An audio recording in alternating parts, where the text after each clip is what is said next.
You know that feeling, right? When you know you should speak up about something, but something just holds you back? Well, today we're diving deep into that very moment. That incredible shift from being silenced by fear to speaking with a conviction you just can't hold in. It's a journey that is absolutely ancient, but man, does it feel relevant right now? Yeah, it's like this knot in your stomach. It's that fear of what people might think or what they might do if you actually say what's on your heart. It's a totally human feeling. And believe it or not, that's exactly where our story starts today, with the very first followers of Jesus, who were basically paralyzed by that same exact fear.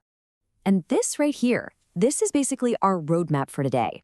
This visual lays out the entire transformation we're talking about, from that quiet internal change all the way to a bold public mission. We're going to use this as our guide, so keep this picture in your mind as we move through the story. Okay, so first up, we're looking at this almost unbelievable change, the complete transformation of the apostles right after the resurrection. I mean, just look at this contrast. It is night and day. On one side, you've got these men hiding in fear, riddled with doubt. The scripture calls them uneducated, ordinary men. But then, boom, after their encounter with the risen Christ, they are completely different people. They're speaking openly, they're filled with this new authority, and they become these incredibly courageous witnesses. So what happened? It wasn't a new degree or a training course. It was a brand new intimacy with Jesus. And this quote, wow, it just says it all, doesn't it? Here you have Peter and John standing in front of the exact same authorities who could have them killed, and they basically say, look, silence is not an option anymore.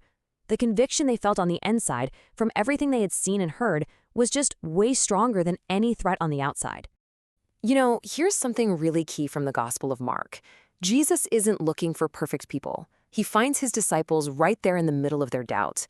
He calls them out on their unbelief, what the Bible calls their hardness of heart. You know, that resistance to just believing. And then, right in that moment of weakness, he gives them their mission. He doesn't commission perfect people, he commissions transformed people. So how does this transformation actually happen? Let's go back to our visual guide and really break down this blueprint for boldness piece by piece. So when you look at the journey, it really breaks down into two main parts, and they're totally connected. Over on the left, you've got the internal movement. That's all about the personal encounter and conversion. And then on the right, you see the external mission, which is where the public boldness and witness comes in. Let's zoom in on each one. Everything, and I mean everything, starts right here on the inside. It kicks off with a personal encounter with the risen Lord, kind of like what Mary Magdalene experienced. That encounter starts to heal that hardness of heart we talked about, and it moves you from just being an observer to being a truly intimate companion of Jesus. All the outward courage we're going to talk about, it's born right here, in this inward change. And now let's see how that internal shift flows outward. That deep inner conviction, that closeness with Christ, it has to go somewhere, right? It naturally spills out. It becomes moral integrity. It becomes pastoral courage. And it gives you the strength to say, I'm going to obey God rather than worrying about what people think. And it all leads up to that final step, breaking the silence.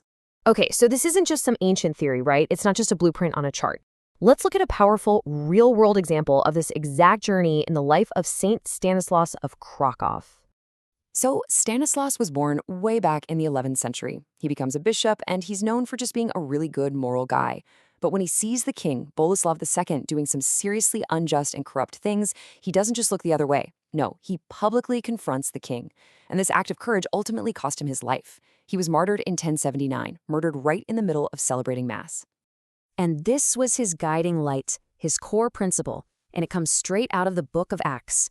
We must obey God rather than men. It's the exact same principle that fired up Peter and John. Stanislaus knew, deep in his bones, that his ultimate allegiance wasn't to any king or political power, but to God. And that's it, right there. That's the final piece of the puzzle in action. Saint Stanislaus didn't just say the right things.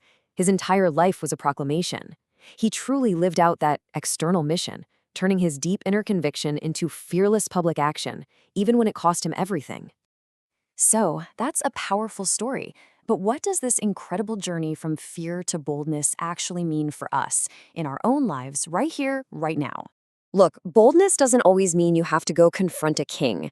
It actually starts with small, concrete things. The source material suggests 3 really simple steps. First, share gratitude. Publicly thank God for something. Second, encourage someone. Find a person who's struggling and offer them a real word of hope. And third, just find a simple, authentic way to mention Christ in a conversation. Each one of those small steps helps break the silence and builds up your courage. So, in the end, it really all comes down to this choice. The journey of the apostles, the journey of the saints, it shows us the path. It starts with a personal encounter, and it leads to a witness that just can't be silenced. So the real question for every single one of us is, which path are we going to choose? Are we going to let fear keep us quiet, or are we going to let our own encounters give us a voice?